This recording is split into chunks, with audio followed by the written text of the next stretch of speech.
Colombia is full of surprises. In this episode, we're gonna eat some big ass ants and take you through some of the strangest landmarks in this beautiful country. Hey guys, how you doing? Welcome to our second week of backpacking South America. Today we are in the beautiful mountain town of Villa de Leyva. I'm heading over to Venezuela, so I'm gonna be showing you every little thing there is on the way. We have a lot of history in this region of Boyacá, a lot of great food, and a lot of strange things as well, which I'm gonna show you. Thank you for joining me. Villa de Leyva is a charming colonial town in the Boyacá region, a white pearl in the mountains. During the night, the town comes alive. All the kids start flying their kites, and you might even get lucky and catch a traditional dance.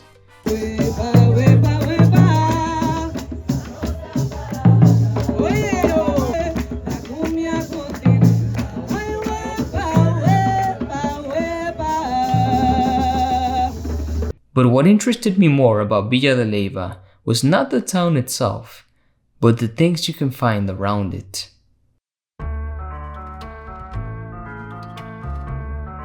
This Flintstone-looking house behind me was designed by Octavio Mendoza. It took him 15 years to finish it because it's entirely made out of clay. No heavy machinery used, all made by hand, baked in the sun. The plan was for the architect to use it as a home for him and his family, but they only lived in it for 6 months because his privacy was invaded all the time, and then he decided to turn it into a tourist attraction. Since it's all a single piece, it's technically the biggest piece of pottery in the world. Let's take a look inside.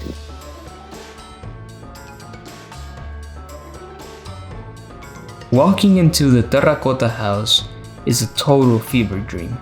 Organic designs mesh with intricate tiles and wacky sculptures, straight out of a Flintstone movie.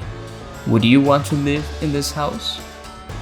The house has everything: a functioning kitchen, a bunch of restrooms, a living room, some beds.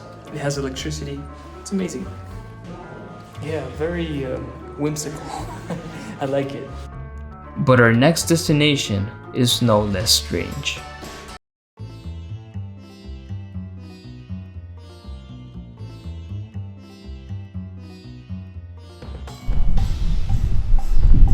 This behind me is a phallus sculpture made by the Muisca people for fertility rituals.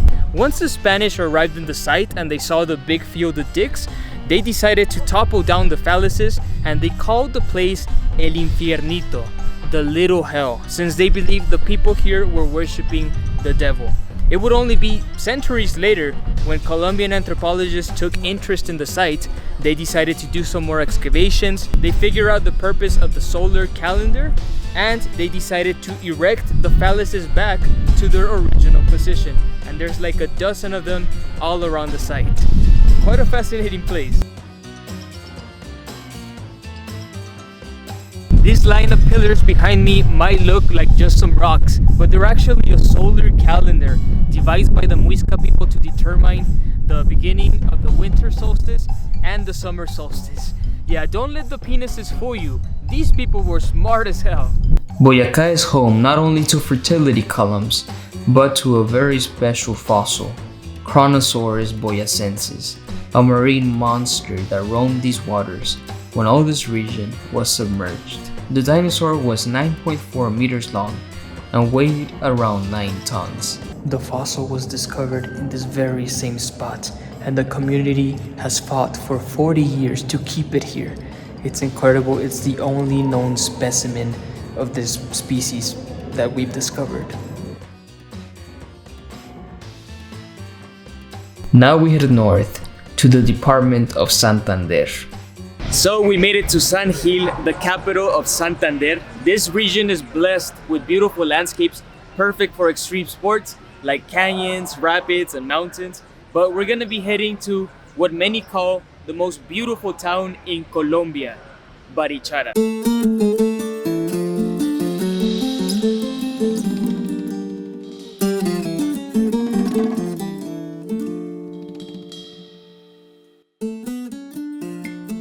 Barichara is one of 18 small towns in Colombia given the title of heritage sites.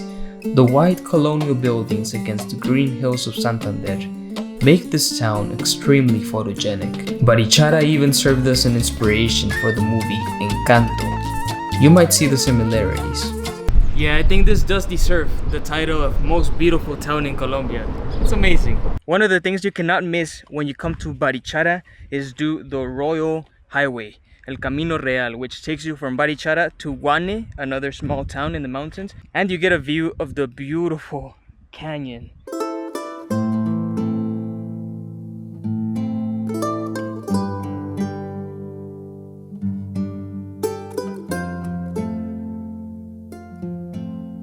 Colombia has thousands of beautiful small towns in the mountainside. It would take you several lives to see them all, but each one is unique and beautiful.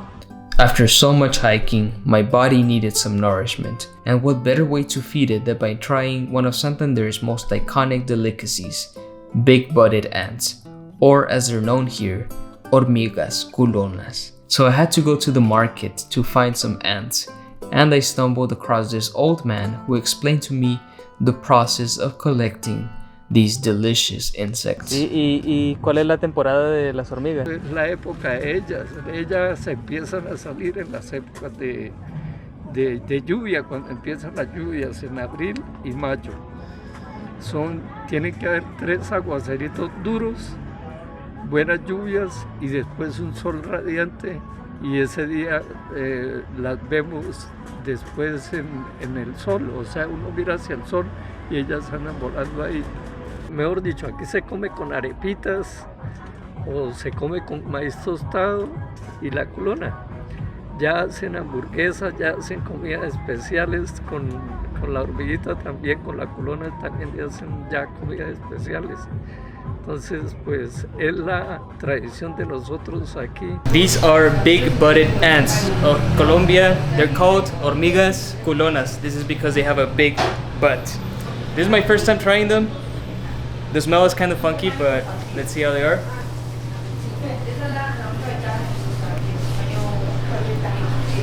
¿Qué tal? Crujientes. They're good. They're like snacks. Reminds me of chapulines in Mexico. Very similar, but they're good.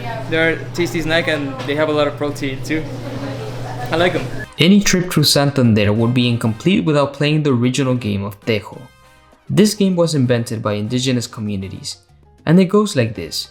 You have a box full of mud, and in the center, small explosives.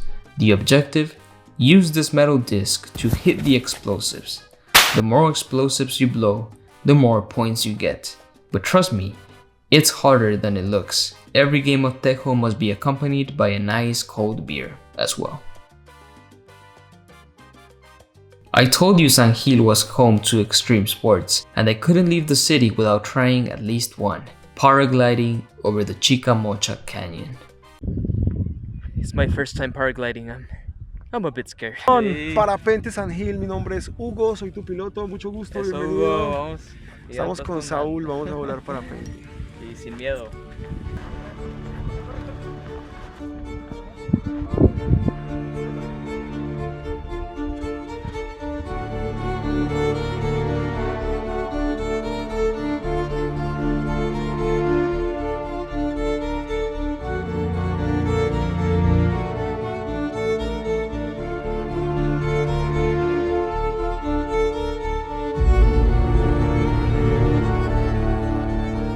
Suffice to say, it was actually quite relaxing once you were in the sky. Every corner of Colombia is so beautiful. I love it. After this, we head north to Bucaramanga, the capital of Santander.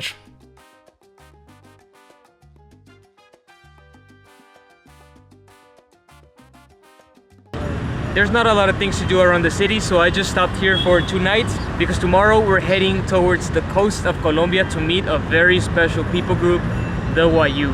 So stay tuned, and as always, thank you for joining me.